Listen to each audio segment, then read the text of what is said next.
শরীফের ভিতরে আছে এক সাহাবী রোজার মাসে দিনের বেলায় বিবির লগে সহবাস করে আলাইছে। রোজার মাসে দিনে বিবির সাথে থাকা যায়? সাহাবী এই যে রোজার মাস আইতেছে দিনের বেলায় সাহাবী বিবির লগে থাকছে।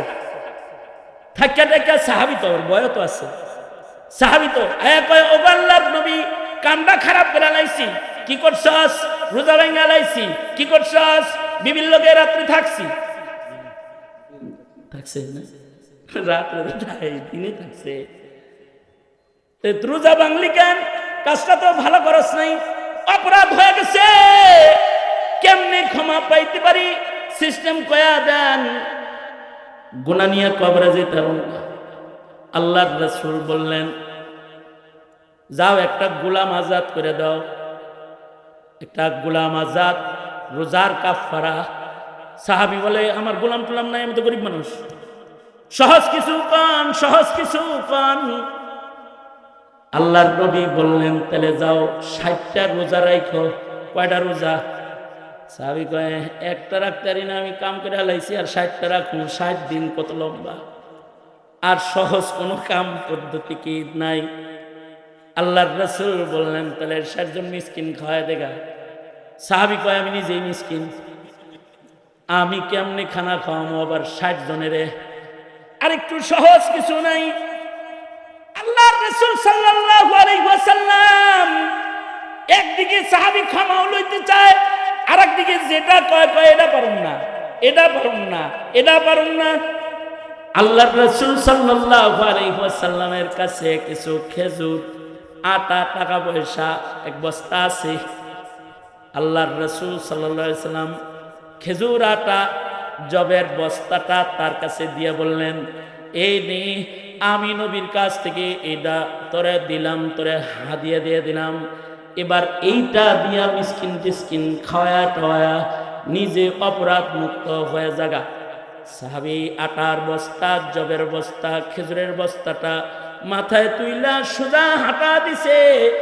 সামনে যায় ঘুরিরা কয় নবীজি গোটা মদিনায় খুঁজে দেখছি, আমার চেয়ে বড় মিসকিন আর একটা নাই, এগুলো আমারই লাগবো, এগুলো আর কাউরে আমি খাওয়াইতে পারবো না। আল্লাহর রাসূল বলেন, বুখারী শরীফে আছে, আল্লাহর রাসূল সাথে সাথে আল্লাহর নবী হাইসা দিয়েছেন। এখন মুহাদ্দিসরা বলে হাসলো যে নবী, এখন কি হইল? এখন কি তার গোলাম আজাদ করা লাগবো, অথবা 60টা রোজা রাখা লাগবো, অথবা 60 মিসকিন খাওয়ানো লাগবো, অথবা যেটা নবী দিল এটা সৎকার করা লাগবো? মুহাদ্দিসরা বলে হাসিটা ক্ষমার নিদর্শন। চেষ্টা তো করছে মাপ নেওয়ার, একটুকুনি আল্লাহ খুশি হয়ে মাপ করে হালায় দিছে, সুবহানাল্লাহ। আর হাসিটা আসলে রাসূলের হাসি না, হাসিটা আসলে আল্লাহর হাসি। কারণ নবী তখন হাসে যখন আল্লাহ হাসে। আল্লাহু আকবার জোরে বলেন, আরো জোরে আওয়াজ করে বলেন। যেমন হাদিসে মুসালসাল বিযহক, আল্লাহ এক সর্বশেষ যাকে মাগফিরাত দিয়া জাহান্নাম থেকে বের করে জান্নাতে পাঠাইবেন, আল্লাহ পাক যাকে, এটা তো বাহানা কইরা কইরা কয়েক কদম কদম করে আগায় আগায় জান্নাতের গেট পর্যন্ত যায় কইব আল্লাহ কিছু তো সামনা বারবার কইছি, এরপরেও যদি মিত্র একটু জায়গা দিতেন। তা আল্লাহ পাক বললেন কতটুকুন টাকা লাগবে? আমার আর কতটুকুন লাগবে, বসতে যতটুকুন লাগে। আল্লাহ পাক বললেন ঠিক আছে যাও, তোমাকে ওই যে অজান্নাতিন আরদুহাস সামাওয়াতু ওয়াল আরদ, এটা তো ছোটটা, কিন্তু আল্লাহ বললেন যাও তোমাকে 10 দুনিয়ার সমান জান্নাত দিয়ে দিলাম। আল্লাহু আকবার জোরে করে বলেন। এবার সে কয় আতাসখারু বি আনতাল মালিক আতাস্তাহজিউ বি আনতাল মালিক, আপনি রাজার রাজা, বাদশার বাদশা, আল্লাহ আমার মতো গোলামের লোকে মস্কারি করেন? আমার কোনো নেকি নাই, এত বড় জান্নাত পাওয়ার উপযুক্ত কি আমি? আর অত বড়টা কি আমার লাগে? একটু লিস। এই কথা যখন বান্দা বলছে তখন আল্লাহ পাক নিজেই হাইসা দিচ্ছে। এবার আল্লাহর রাসূল বর্ণনা করতে গিয়ে আল্লাহর রাসূল, এটা তো মুস্তাকবিল বলতে গিয়ে মাজি বলতে গিয়ে হাসে, এখানে মুস্তাকবিল বলতে গিয়ে হাসে। আল্লাহর রাসূল নিজেই হেসে দিয়েছেন। আব্দুল্লাহ ইবনে মাসউদ হাদিস পড়াইতে যায় তিনি হাসতেন। সাহাবীরা বলে, শাগরেদরা বলে ইবনে মাসউদ এই হাদিস পড়ানোর সময় আপনি হাসেন কেন? এই হাদিস বলার সময় রাসূল হেসেছে। তোমরা যেমন আমায় জিজ্ঞাসা করেছ যে হাসেন কেন, আমি বললাম রাসূল হেসেছে তাই হাসি। আমি নবীজিকে জিজ্ঞেস করেছি, আল্লাহর রাসূল হাদিস বলবেন বলার সময় হাসেন কেন? কয় এই হাদিসের ইলম আমার কাছে বর্ণনার সময় মহান আল্লাহ নিজেও হেসে দিয়েছে। তার মানে হলো রাসূল তখন হাসে যখন আল্লাহ হাসে, আর হাসিটা ক্ষমারই নিদর্শন। কারোর সামনে যখন হাসি দেওয়া হয় তারে মাফ করে দেওয়া হয়। আল্লাহর রাসূল যে এরে কইলেন হাসা দিলেন, তার মানে এখন নবীর সদকা শুদ্ধ হে খায় আলাই দিব আর কি, বুঝেন নাই? কাউরে তো খাওয়াইবই না, যা পাইছে এটাও নিজে খাইব, চলে গেছে গা, নবী হাসা দিচ্ছেন, তার মানে হাসিটা ক্ষমা। এই যে ক্ষমাটা তার জন্য করা হলো, এটা হলো তার দুর্বলতা, হলো তার আকল কম। হাকিমুল উম্মত থানবী বলে একজন মানুষের আকল এতই কম, মরার পরে যে পানির ভেতর থেকে বাতাসের ভেতর থেকে আল্লাহ তারে বাইর করে দাঁড় করাবে, এই তকদীর সম্পর্কে সে জাহিল, এতটুকুন বুদ্ধি তার নাই। তাই মহান আল্লাহ তার অতটুকুন চেষ্টার কারণে সে যে ভয় পেয়েছে আল্লাহকে, এই কারণে আল্লাহ তারে মাফ করে দিচ্ছে। কিন্তু হাফিজুল হাদিস ইবনুল হাজার আসকালানী রহমাতুল্লাহ আলাইহি, হাফিজুদ দুনিয়া ইবনুল হাজার আসকালানী রহমাতুল্লাহ আলাইহি বলেন, না, লোকটা জাহিলুত তাকদীর নয়, লোকটার ভেতরে সিগারুন নফসের গুণ আছে। তার মানে হলো সে যে কাফন চোর এটা সে নিজে জানে, সে যে চুরি করত এটাও সে মানে, এ কারণে সে নিজেরে পুত পবিত্র মনে করে না, কাফন চোরই মনে করে, নিজেকে ছোট মনে করে। রাজার রাজা যিনি বড়দের বিচার করবেন তিনি কি আমার মতো কাফন চোররে খুঁজবেন? নিজেরে ছোট মনে করেছে, অথবা সে চোর হিসেবেই নিজেকে হারিয়ে ফেলতে চায়। কিন্তু আমাদের শেখ হাসিনা উনি উল্টা, উনি কোনো দোষ করে না, কাফন চোরে তো তার দোষ স্বীকার করছে। কিন্তু এই জালেম শয়তান এত বড় জালেম, বিডিআর মারলো ওগুলোকে হত্যা মনে করে না, শাপলা চত্বরে আলেম ওলামা মারলো এগুলোকে অপরাধ মনে করে না, সর্বশেষ রাজপথে ছাত্র জনতার বুক ঝাঁঝরা করে গুলি করে করে তাজা তাজা প্রাণ রাস্তায় ফেলে দিল, এগুলোকে অপরাধ মনে করে না। আর কয় আমি কি করছি, আমি কি করছি, আমার কি দোষ?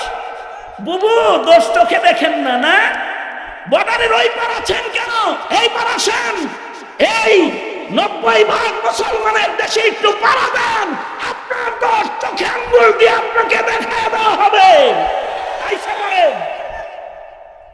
যদি কেউ চোখে দোষ না দেখে তাকে দোষ দেখায় দিতে হয়।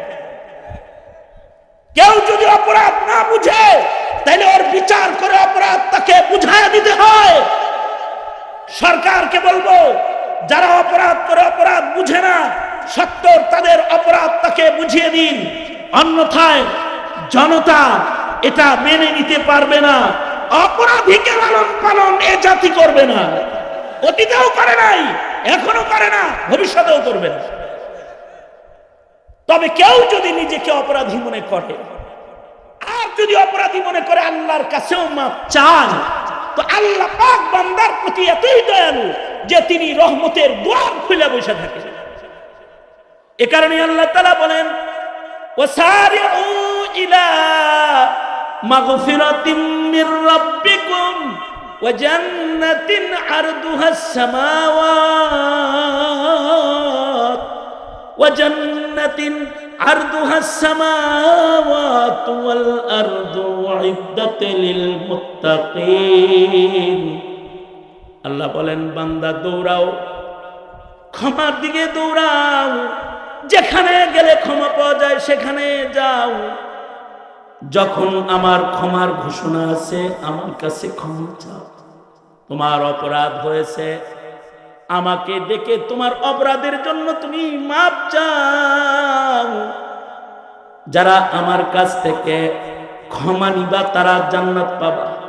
সাবধান, ক্ষমা না নিয়ে জান্নাতের দিকে যাও না, কারণ জান্নাত মুত্তাকি পাক বান্দার জন্য বানানো হয়েছে। একটা কবিরা গুনাহ সহ কেউ কিন্তু জান্নাতে ঢুকতে পারবে না। এ কারণে অপরাধ যাদের হয় বা অপরাধীদের দায়িত্ব হলো নিজের অপরাধ তাকায় দেখা আর নিজের কৃত অপরাধ থেকে আল্লাহর কাছে মাগফিরাত চাওয়া। যারা মাগফিরাত চাইবে আর যারা দুনিয়ার জমিনে গুনাহ থেকে আল্লাহর কাছে মাপ চেয়ে মাপ নিবে, মরার সাথে সাথে তারা জান্নাতে চলে যাবে। কিন্তু যদি মরার আগে কেউ মাগফিরাত নিতে ব্যর্থ হয়, সে কিন্তু ঈমান সহ কবরে গেলেও, হাসরে ঈমান সহ দাঁড়াইলেও তাজকিয়াতান তার গুনাহ থেকে পবিত্রতার জন্য তাকেও কিন্তু দোজখের আগুনের ভেতরে মহান আল্লাহ নিক্ষেপ করবে। ঈমানদার, তার ঈমান আছে, তার মুখে কালিমা আছে, হৃদয়ে ঈমানের বিশ্বাস আছে, কিন্তু ক্ষমা নেয় নাই, তাকে কিন্তু আল্লাহ তাআলা দোজখে নিক্ষেপ করবে। সুতরাং আমরা যেন দোজখের আগুনে নিক্ষিপ্ত না হই, আমাদেরকে দোজখের আগুন থেকে বের করতে রমাদান আবার আমাদের সামনে এসে পড়েছে। আসুন আমরা সবাই রমাদানুল মুবারকের ক্ষমা নেওয়ার জন্য মুজাহাদা, মেহনত, মুশাক্কাত উঠাইতে নিজেকে প্রস্তুত করি। ইনশাআল্লাহ বলেন, জোরে আওয়াজ করে বলেন ইনশাআল্লাহ, করে বলেন। রমাদানে আল্লাহর মাগফিরাত নিতে অধিক মেহনত করব ইনশাআল্লাহ। কারা কারা করব অধিক মেহনত? 8 রাকাত পড়া না 20 রাকাত পড়া, সূরা পড়া না খতম পড়া, মোল্লা গল্লকে গোতাগতি কইরা না মৌলবীদের কাছে যায় পয়সা সুন্দর কইরা ইনশাআল্লাহ। আল্লাহ তাআলা আমাদের সবাইকে কবুল আর মঞ্জুর করুক, আমিন। এবং মাগফিরাত নিয়ে মাসুম তো আমরা না, আমাদের তো গুনাহ আছে। মাগফিরাত নেওয়ার জন্য আল্লাহর কাছে চোখের পানি ফেলে আল্লাহর কাছে ক্ষমার জন্য দ্বারস্থ হওয়ার তৌফিক আল্লাহ আমাদেরকে হওয়ার তৌফিক দান করেন। আমার ডান পাশে এই যে বসে আছেন আমার সহপাঠী, হামসবক এবং মুরব্বী বড় ভাই, পাশে আবার দুলা ভাই। হ্যাঁ, ওনার ঘরে হলো আমার বোন আছে আর কি। এই দুলা ভাই তো উনি আছেন, উনি নসিহাত করবেন। আবার সালমান ফার্সি সাহেব, যে আমার মুজাজ সালমান ফার্সি সাহেব তো মানে অনেক সুন্দর তফসির করেন। ওনার তফসির শোনার জন্য আমি বসে থাকি। হ্যাঁ, আমি বসে থাকি, আমি ওনার তফসির শুনি এবং খুব সুন্দর কোরআনের দালিলিক আলোচনা করেন। এরকম যোগ্য যোগ্য অনেক উলামা হযরতরা এখানে আছেন। আমি আমার কথাকে লম্বা না করে রাত ও গভীর আমি যে কথাটা বুঝাইতে চেয়েছি সেটা হলো, আসুন কেউ যেন গুনাহ নিয়ে কবরে না যায়। আল্লাহ এই প্রস্তুতি নেওয়ার তৌফিক আমাদেরকে দান করেন।